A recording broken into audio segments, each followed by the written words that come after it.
నగరిలో arrest అయిన YCP నాయకులను చిత్తూరు జైల్లోని పరామర్శించిన మాజీ మంత్రి రోజా కామెంట్స్. తెదేపా రెడ్ బుక్ రాజ్యాంగంతో సెంటీమీటర్స్ చేస్తే వైసీపీ అధికారంలోకి వచ్చాక కిలోమీటర్ చేస్తాం.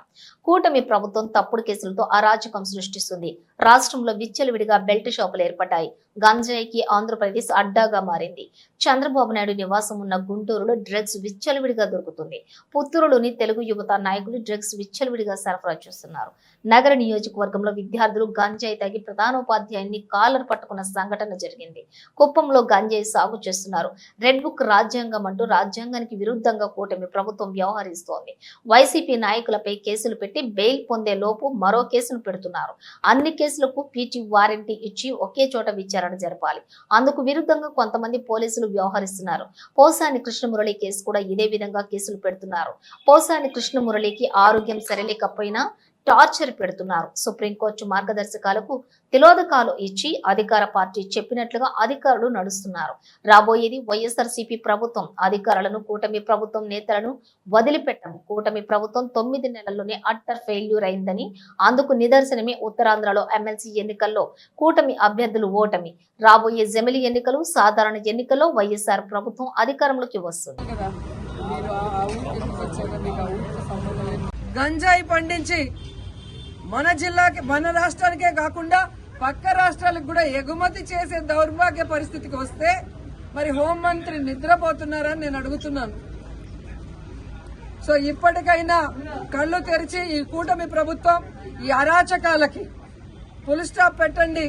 ఈ గంజాయికి, డ్రగ్స్ కి, ఈ మధ్య బెల్ట్ షాపులకి ఫుల్ స్టాప్ పెట్టండి.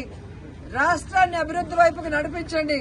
రాష్ట్ర ప్రజలకి ఇచ్చిన వెల్ఫేర్స్ ఏవైతే మీరు మేనిఫెస్టోలో అవన్నీ కూడా ఫుల్ఫిల్ చేయండి.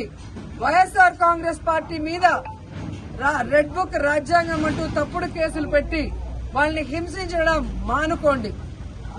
లేదంటే మీరు సెంటీమీటర్ చేస్తే మేము కిలోమీటర్ చేస్తాం. రాబోయేది జగనన్న ప్రభుత్వమే.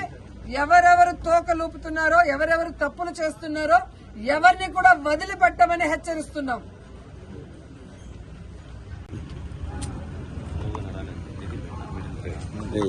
కూటమి ప్రభుత్వం ఈరోజు అధికారంలోకి వచ్చాక ప్రజలకి మంచి చేయాలి, రాష్ట్రాన్ని అభివృద్ధి వైపుకు నడిపించాలి, ప్రజలకి తాము మేనిఫెస్టోలో చెప్పిన ప్రతి ఒక్కటి అందజేయాలన్న చిత్తశుద్ధి లేకుండా కేవలం రెడ్ బుక్ రాజ్యాంగం అంటూ రాజ్యాంగానికి విరుద్ధంగా ఈరోజు వాళ్ళు తప్పుడు కేసులు పెట్టి వాళ్ళు చేస్తున్న హెరాస్మెంట్ చూస్తుంటే చాలా అసహ్యం వేస్తుంది. ఈరోజు వైఎస్ఆర్ కాంగ్రెస్ పార్టీ నాయకుల మీద కేసులు పెట్టి వాళ్ళని అరెస్ట్ చేసి కోర్టుకు తీసుకువెళ్లి కోర్టులో బెయిల్ ఇచ్చే లోపల ఇంకో పోలీస్ స్టేషన్ లో ఇంకో కేసు పెట్టి మళ్లీ ఇంకో కోర్టుకు తీసుకెళ్తాం. అక్కడి నుంచి బయటకు వస్తే మళ్లీ ఇంకో కోర్టులో కేసు పెట్టి ఇంకో చోటుకు తీసుకెళ్తాం. ఇది మనం కళ్ళారా పోసాని కృష్ణమురళి కేసులోనే మనం చూస్తున్నాం. అలా చాలా మంది మీద కూడా జరుగుతున్న విషయాన్ని ప్రజలు తెలుసుకోవాలి. ఎందుకంటే సుప్రీంకోర్టు క్లియర్ గా మార్గదర్శకాలు ఇవ్వటం జరిగింది. ఒక మనిషిని అరెస్ట్ చేశాక ఒకవేళ ఆ మనిషి మీద వేరే వేరే పోలీస్ స్టేషన్ లో కేసులుంటే వాటన్నిటికీ పీటీ వారెంట్ ఇచ్చి ఒకే చోట విచారణ చేయాలని స్పష్టంగా ఉన్న వాంటెడ్ గా ఈరోజు జిల్లాలకి పోసాన కృష్ణమురళి గారిని వెహికల్లో తీసుకెళ్లి ఎలా హ్యూమిలేట్ చేస్తున్నారు. ఆయన ఆరోగ్య పరిస్థితి బాగా లేకపోయినా ఆయన్ని ఏ విధంగా టార్చర్ పెడుతున్నారో మనం కళ్ళారా చూస్తున్నాం. అంటే సుప్రీంకోర్టు ఇచ్చిన మార్గదర్శకాలకు కూడా తిలోదకాలు ఇచ్చి ఈరోజు అధికార పార్టీ వాళ్ళు చెప్పినట్టుగా అధికారులు నడుచుకోవడం చాలా దురదృష్టకరం. ఈరోజు వాళ్ళకి నేను సూటిగా చెప్తున్నాను, అధికారులకి, అధికార పార్టీ చెప్పిందని మీరు ఈ విధంగా సుప్రీంకోర్టు మార్గదర్శకాలకి తిలోదకాలు ఇస్తే ఈ రోజు మా పార్టీ నాయకులు ఇబ్బందులు పడొచ్చు. కానీ భవిష్యత్తులో రాబోయేది వైఎస్ఆర్ కాంగ్రెస్ పార్టీ. జగన్మోహన్ రెడ్డి గారు ముఖ్యమంత్రి అయిన తర్వాత నిబంధనలకు విరుద్ధంగా పనిచేసిన అధికారులని, మా వాళ్ళని ఎక్కువ రోజులు జైల్లో పెట్టాలని తప్పుడు కేసులు పెట్టి అధికారులని మిస్యూజ్ చేస్తున్న కూటమి ప్రభుత్వ నాయకుల్ని ఎవరిని వదిలిపెట్టము. న్యాయబద్ధంగా అందరినీ కూడా శిక్షిస్తామని కూడా వాళ్ళకి ఘంటాపదంగా చెప్తున్నాను. ముఖ్యంగా అధికారులు తెలుసుకోవాల్సిన విషయం, 9 నెలల్లోనే ఈ కూటమి ప్రభుత్వం చేతగాని ప్రభుత్వం, చెత్త ప్రభుత్వం, ప్రజల్ని ముంచే ప్రభుత్వం అని తెలుసుకున్నారు కాబట్టే ఈరోజు ఉత్తరాంధ్రలో ఉద్యోగ ఉపాధ్యాయులు ఏ విధంగా తెలుగుదేశం పార్టీ సపోర్ట్ చేసిన, కూటమి ప్రభుత్వం సపోర్ట్ చేసిన వ్యక్తిని ఎలా ఓడించారో అర్థమైతే రాబోయే జమిలీ ఎన్నికలైనా సాధారణ ఎన్నికలైనా అధికారంలోకి వచ్చేది వైఎస్ఆర్ కాంగ్రెస్ పార్టీ అనేది తెలుసుకోండి. ఇకనైనా అధికారులు మీరు ఏదైతే న్యాయబద్ధంగా చేయాలో అలా చేయాలి, అంతేగాని మీరు మితిమీరిన ఉత్సాహంతో చేస్తే మాత్రం చాలా బాధపడే రోజులు వస్తాయని కూడా తెలియజేసుకుంటున్నాను. అండ్ ఈరోజు ప్రెస్ ద్వారా ఈ రాష్ట్ర ప్రజలకి చెప్పాలనుకుంటున్నాను, అలాగే కూటమి ప్రభుత్వానికి కూడా చెప్పాలనుకుంటున్నా. కూటమి ప్రభుత్వం అధికారంలోకి వచ్చిన తర్వాత తప్పుడు కేసులతో హెరాస్మెంట్ చేయటమే కాకుండా ఈరోజు రాష్ట్రంలో మద్యం బెల్ట్ షాపులు ఏ విధంగా వీధి వీధికి పెట్టి విచ్చలవిడిగా మద్యాన్ని అమ్ముతూ ఈరోజు ఆడపిల్లల మీద అఘాయిత్యాలు పెరిగే విధంగా చేస్తున్నారో మీరందరూ కూడా కళ్ళారా గమనించండి.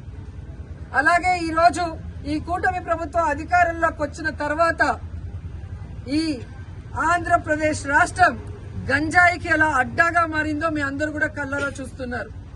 ఈరోజు డ్రగ్స్ కూడా చంద్రబాబు నాయుడు నివాసం ఉంటున్న గుంటూరులో డ్రగ్స్ విచ్చలవిడిగా దొరుకుతున్నాయని అన్ని పేపర్లో మీరు చూస్తున్నారు అంటే ఈ ప్రభుత్వం, ఈ ముఖ్యమంత్రి సిగ్గుపడాలని కూడా ఈ సందర్భంగా తెలియజేసుకుంటున్నాను. ముఖ్యంగా పుత్తూరులో ఎడ్యుకేషనల్ హబ్, ప్రైవేటు ప్రభుత్వ ఇంజనీరింగ్ కళాశాలలు, డిగ్రీ కళాశాలలు, అలాగే మెడికల్ కళాశాల, ఆయుర్వేదిక్ కళాశాల, ఇలా ఎన్నో కాలేజీలు పుత్తూరులో ఉంటే ఈరోజు గంజాయికి అడ్డాగా మారింది. గతంలో కూడా తెలుగు యువత హరి అనే అబ్బాయి ఈ విధంగా విచ్చలవిడిగా గంజాయి అమ్ముతూ దొరికిన దాఖలాలు పుత్తూరులో మీకు కనిపించాయి.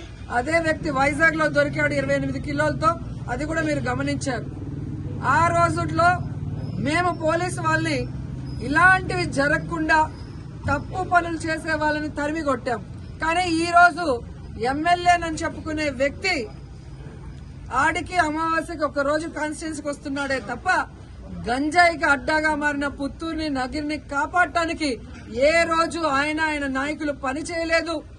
ఈరోజు ఎంతో నమ్మకంతో తల్లిదండ్రులు తమ పిల్లల్ని పుత్తూరు నగిరి కాలేజీలకు పంపిస్తే వాళ్ళు అక్కడ హాస్టల్లో ఉండి చదువుకుంటున్న వాళ్ళకి గంజాయి, డ్రగ్స్ అందుబాటులో తీసుకొచ్చి ఆ పిల్లల జీవితాలు నాశనం చేస్తుంటే ఆ ఎమ్మెల్యే పట్టించుకోవట్లేదు, అధికారులు పట్టించుకోకపోవడం దురదృష్టకరం.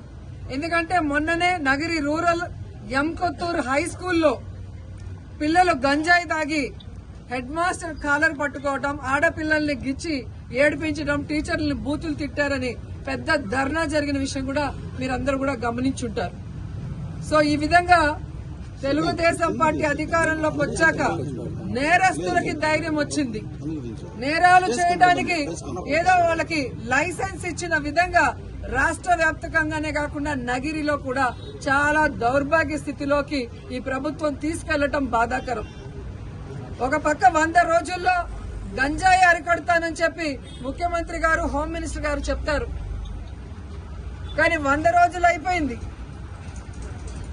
కుప్పంలో గంజాయి సాగు జరుగుతూ కూడా మీరు వీడియోలన్నీ చూసుంటారు.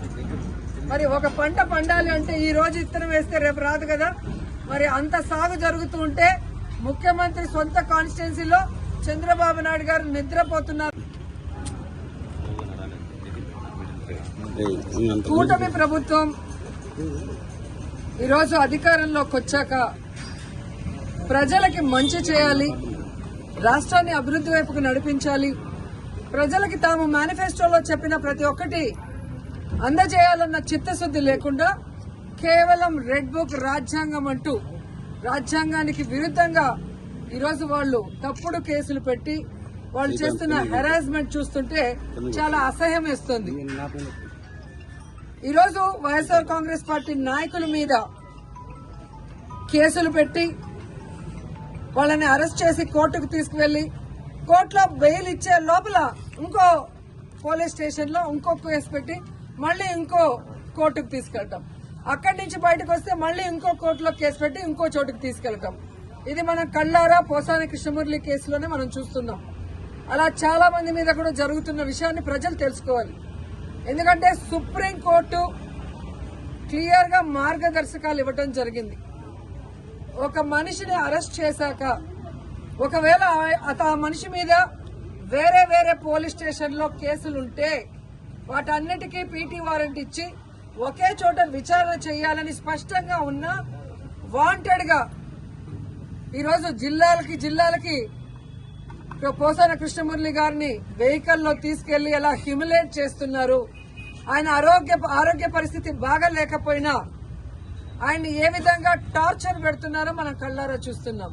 అంటే సుప్రీంకోర్టు ఇచ్చిన మార్గదర్శకాలకు కూడా తిలోదకాలు ఇచ్చి ఈరోజు అధికార పార్టీ వాళ్ళు చెప్పినట్టుగా అధికారులు నడుచుకోవడం చాలా దురదృష్టకరం.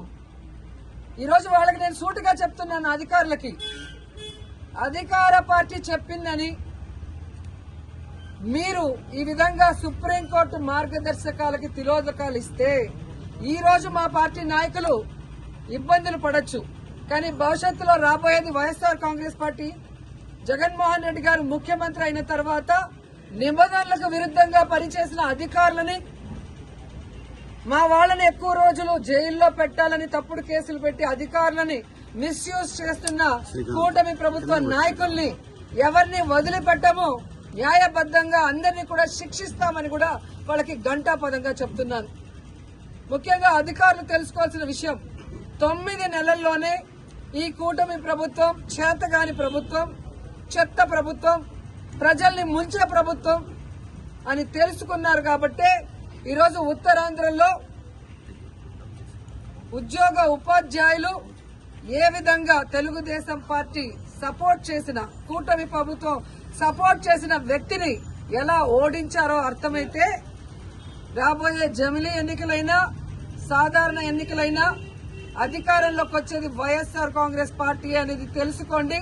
ఇకనైనా అధికారులు మీరు ఏదైతే న్యాయబద్దంగా చేయాలో అలా చేయాలి. అంతేగాని మీరు మితిమీరిన ఉత్సాహంతో చేస్తే మాత్రం చాలా బాధపడే రోజులు వస్తాయని కూడా తెలియజేసుకుంటున్నాను. అండ్ ఈరోజు ప్రెస్ ద్వారా ఈ రాష్ట్ర ప్రజలకి చెప్పాలనుకుంటున్నాను, అలాగే కూటమి ప్రభుత్వానికి కూడా చెప్పాలనుకుంటున్నా. కూటమి ప్రభుత్వం అధికారంలోకి వచ్చిన తర్వాత తప్పుడు కేసులతో హెరాస్మెంట్ చేయటమే కాకుండా ఈరోజు రాష్ట్రంలో మద్యం బెల్ట్ షాపులు ఏ విధంగా వీధికి పెట్టి విచ్చలవిడిగా మద్యాన్ని అమ్ముతూ ఈరోజు ఆడపిల్లల మీద అఘాయిత్యాలు పెరిగే విధంగా చేస్తున్నారో మీరందరూ కూడా కళ్ళారా గమనించండి.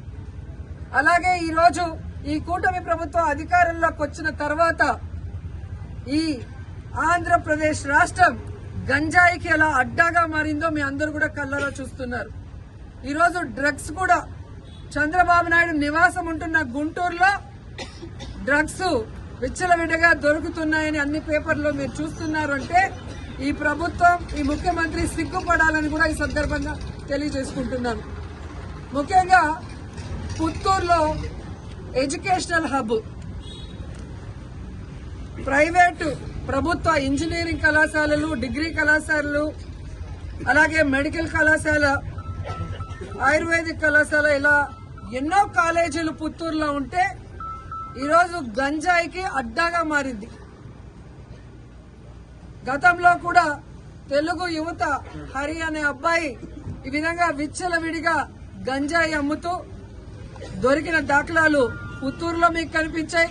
అదే వ్యక్తి వైజాగ్ లో దొరికాడు 28 కిలోలతో, అది కూడా మీరు గమనించారు. ఆ రోజుల్లో మేము పోలీసు వాళ్ళని ఇలాంటివి జరగకుండా తప్పు పనులు చేసే వాళ్ళని తరిమి కొట్టాం. కానీ ఈ రోజు ఎమ్మెల్యేనని చెప్పుకునే వ్యక్తి ఆడికి అమావాస్యకి ఒక రోజు కాన్స్టిట్యున్సీకి వస్తున్నాడే తప్ప గంజాయికి అడ్డాగా మారిన పుత్తూరుని నగిరిని కాపాడటానికి ఏ రోజు ఆయన నాయకులు పని చేయలేదు. ఈరోజు ఎంతో నమ్మకంతో తల్లిదండ్రులు తమ పిల్లల్ని పుత్తూరు నగిరి కాలేజీలకు పంపిస్తే వాళ్ళు అక్కడ హాస్టల్లో ఉండి చదువుకుంటున్న వాళ్ళకి గంజాయి డ్రగ్స్ అందుబాటులో తీసుకొచ్చి ఆ పిల్లల జీవితాలు నాశనం చేస్తుంటే ఆ ఎమ్మెల్యే పట్టించుకోవట్లేదు, అధికారులు పట్టించుకోకపోవడం దురదృష్టకరం. ఎందుకంటే మొన్ననే నగిరి రూరల్ ఎంకొత్తూరు హై స్కూల్లో పిల్లలు గంజాయి తాగి హెడ్ మాస్టర్ కాలర్ పట్టుకోవడం, ఆడపిల్లల్ని గిచ్చి ఏడిపించడం, టీచర్లని బూతులు తిట్టారని పెద్ద ధర్నా జరిగిన విషయం కూడా మీరందరూ కూడా గమనించుంటారు. సో ఈ విధంగా తెలుగుదేశం పార్టీ అధికారంలోకి వచ్చాక నేరస్తులకి ధైర్యం వచ్చింది. నేరాలు చేయడానికి ఏదో వాళ్ళకి లైసెన్స్ ఇచ్చిన విధంగా రాష్ట్ర వ్యాప్తంగానే కాకుండా నగిరిలో కూడా చాలా దౌర్భాగ్య స్థితిలోకి ఈ ప్రభుత్వం తీసుకెళ్లటం బాధాకరం. ఒక పక్క 100 రోజుల్లో గంజాయి అరికడతానని చెప్పి ముఖ్యమంత్రి గారు, హోమ్ మినిస్టర్ గారు చెప్తారు. కానీ 100 రోజులు అయిపోయింది. కుప్పంలో గంజాయి సాగు జరుగుతూ కూడా మీరు వీడియోలన్నీ చూసుంటారు. మరి ఒక పంట పండాలి అంటే ఈ రోజు ఇత్తనం వేస్తే రేపు రాదు కదా.